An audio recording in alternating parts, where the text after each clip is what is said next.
Okay, hi, how you doing? You're here with me, James Welsh, author of Corroborating Evidence, the UFO Investigation in the Millennium. Okay, so I've been covering my sightings over these last few videos. So for those of you that have already tuned in, you'll know they've been getting stranger and stranger as they go on. Basically, on my initial sighting, my first night of sightings, December the 4th, witnessed an object disappear in front of my eyes. A week later, I see one jump location almost instantly, repeatedly, you know. 12 hours later, I'm lit up by one of these UFOs with my friend, and then we witnessed military jets chasing after them. And then on the 14th, basically, I seen the police helicopter was in the nearby vicinity, while further UFO activity was taking place, and I was also overshot. I was directly overshot by a UFO flyby, an FB1, I think they call it. So it's been it's been a crazy month so far. So yeah, basically the sighting happened on the 14th, and I went to work, and the only reason I went to my work was I really couldn't think of phoning up my boss and saying I can't come in, I've just seen a UFO, that won't go down. But in hindsight, I wish I'd phoned up and just said, look, I'm really sorry I can't come in, something's happened, I can't explain it, I'll talk to you later. That was that, and then I could have rushed off and maybe got a camera quicker that night. But that's another story, which I'm going to come to in a moment. So anyway, I went to my work, and I managed to get out of work about 3 o'clock that morning, because basically I worked in Gallo Merchant City, Gallo Merchant City. At the time, it was, I think it was still Stacky's Casinos at the time in Hope Street. Best casino in Glasgow, basically. Sadly now gone. But working there at the time, and I didn't know that I worked as a waiter, and there was another 2 of them in that night, and I wasn't really needed, so I was gutted that I went in. But anyway, so as I said earlier, I telephoned my brother immediately after my sighting on my way into work and let him know what was happening. And as I say, him and a friend also witnessed something just after I phoned them, which they couldn't explain. So it's about 3 o'clock, and I've got a taxi home, and I knew all the drivers, I was, because obviously I work night shift, and I used to get a taxi home all the time, so I knew a lot of the drivers. And I had obviously been telling a couple of the drivers about my sightings and the run up to now anyway. So I think it was Jerry, never mind, anyway, we'll call him Jerry. But yeah, I was in one of Jerry's taxis, and we were driving up the road, and I was telling him about it. And on the way up the road, I seen something again. As I was talking to him, about it, I seen one streaking over quite high up, and I went, oh, there's one there, and he missed it because he was driving. But when he's dropped me off in Battlefield shortly thereafter, as I was counting out my fare, he seen one and I missed it. This is how quick they were shooting about all over the place really fast. So basically I've got back to the house, and I have made the decision to get on the phone to Air Traffic Control Glasgow Airport, and after a couple of inquiries I got a number, and I telephoned up to just speak to somebody about these sightings basically.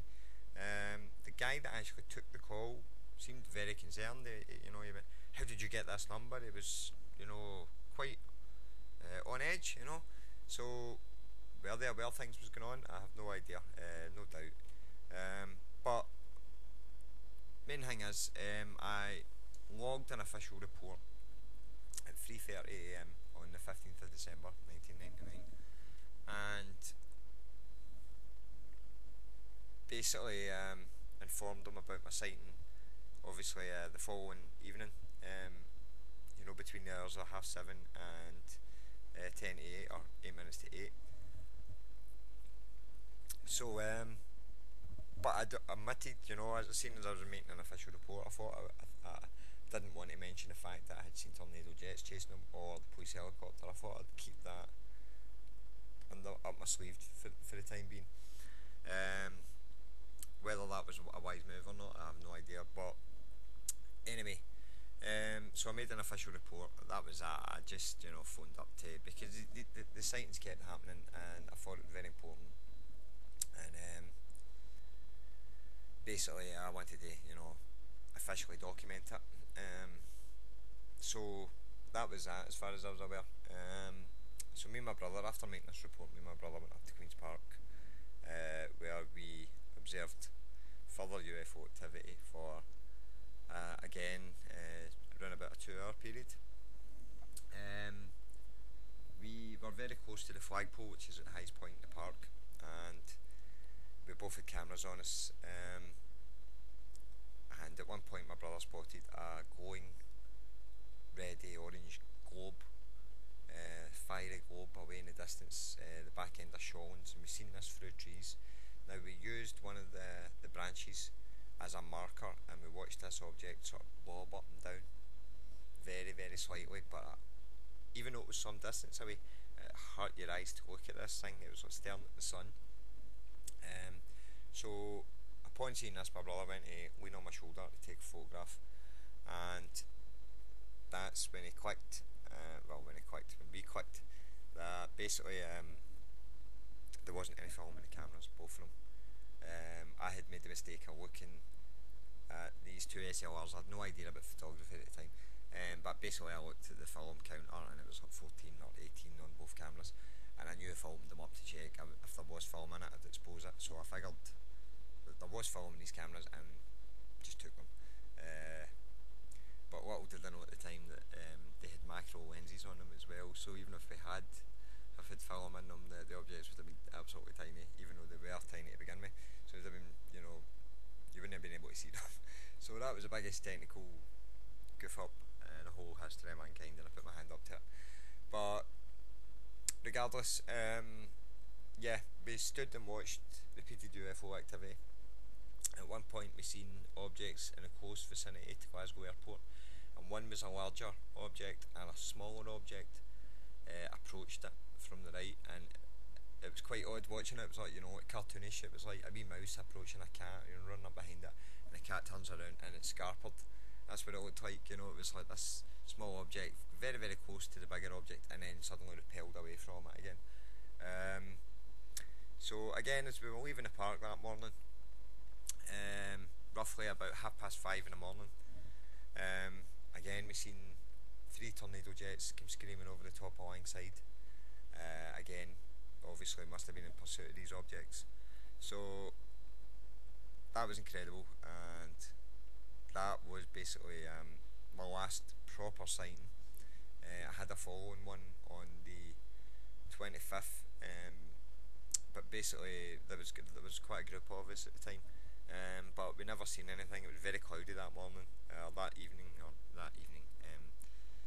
4:45 again on the 25th, and it was very cloudy, and all we could see was lights going off behind clouds, just clouds being illuminated, as if there was like lightning going off inside clouds, but there was no noise or anything. So basically, that's my sightings. Pretty much wrapped up.